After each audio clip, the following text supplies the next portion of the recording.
Dans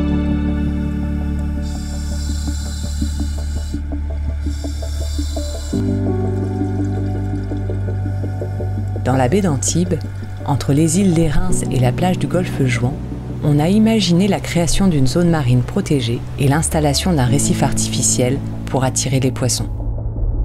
L'idée était soutenue par les services de l'État et des scientifiques.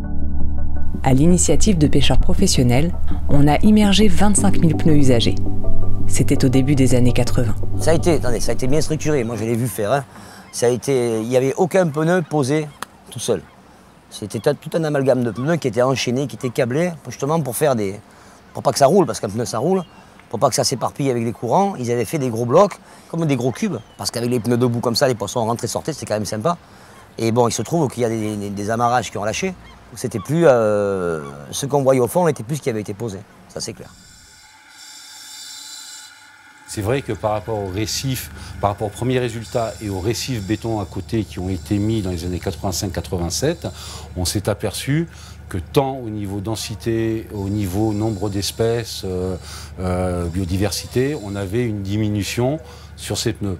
Donc on voyait clairement que l'efficacité biologique qu'on souhaitait pour ces récifs avait complètement disparu du fait de leur étalement. Au bout de presque 40 ans, le constat est évident. Les paysages sous-marins sont altérés. L'Agence française pour la biodiversité s'est alors portée maître d'ouvrage pour une opération de restauration des habitats marins.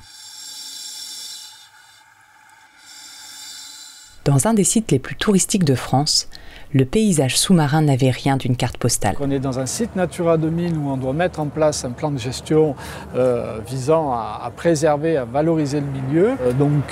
Ces pneus n'ont plus rien à faire là parce que tout simplement ils ne jouent plus leur rôle de récif artificiel.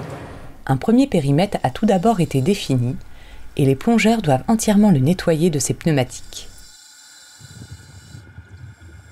Faire le ménage au fond de la mer, c'est un travail de manutention qui s'effectue avec une certaine délicatesse.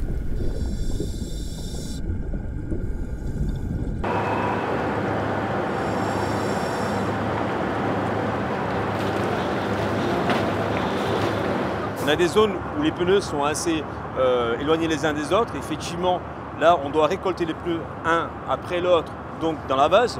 Et ce qui fait qu'effectivement, c'est beaucoup plus lourd, puisqu'on a des placements sur le fond. On a des pneus avec nous entre les mains. Et on a le deuxième cas où on a sur le fond des tas de pneus. Donc là, on se pose dessus et on a qu'à mettre des bouts les uns derrière les autres pour faire remonter les pneus. Un suivi de la qualité de l'eau a été mis en place. Un barrage flottant a été installé autour de la zone de récupération des pneus. Et 2 sondes de mesure de la qualité des eaux ont été disposées et sont restées en place pendant toute la durée du chantier. Il faut qu'on fasse ce type d'opération exemplaire en milieu marin, mais pourquoi pas ailleurs, pour montrer que c'est possible, pour montrer qu'on sait faire. Au passage, il y a un vrai suivi scientifique des choses, à la fois en amont et en aval de l'opération, pour montrer que c'est du sérieux et que c'est pas juste on dit on retire des pneus et voilà. Non, on regarde ce qui se passe, on regarde si vraiment il y a réhabilitation, si la nature se répare elle-même. La biodiversité, c'est un gros avantage. Quand on agit sur le terrain, on voit les résultats. À nous de montrer encore une fois que ça marche pour inciter les autres à le faire.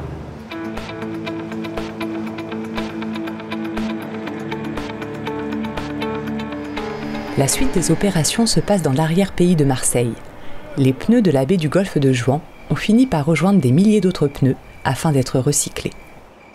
Bien, ces pneus, nous allons les travailler, nous allons les broyer pour les réduire en chips, c'est à peu près 40 mm, pour ensuite être envoyés sur des sites comme les cimentiers, où le chips de pneus va être utilisé comme combustible. 1,5 tonne de pneus équivaut à 1 tonne de pétrole.